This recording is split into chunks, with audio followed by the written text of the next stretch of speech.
Preocupado por construir una historia hecha de fechas y sucesos señalados, la forma tradicional de enseñar nuestra historia a los españoles ha pasado por alto un capítulo notable de los comienzos de la Edad Media. Durante unos 80 años, una porción significativa de nuestro territorio volvió a ser parte del Imperio Romano, aunque esta vez del de Oriente. Existió una provincia llamada Hispania, con capital en Cartagena, entonces llamada Cartago Espartaria. En sus inicios ocupó una larga franja costera que iba de Edenia a Cádiz e incluía también las Baleares.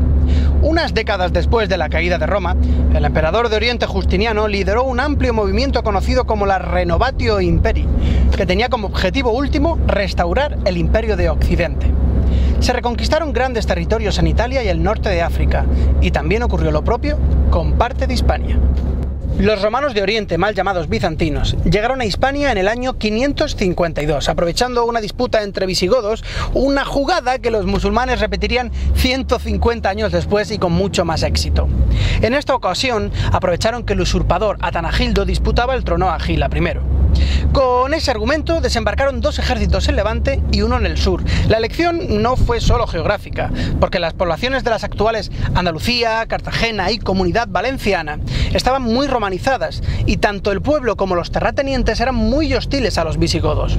Lo mismo ocurría en la actual Cataluña costera, pero allí la presencia militar era mucho mayor, la de los godos, y no pudieron hacer nada.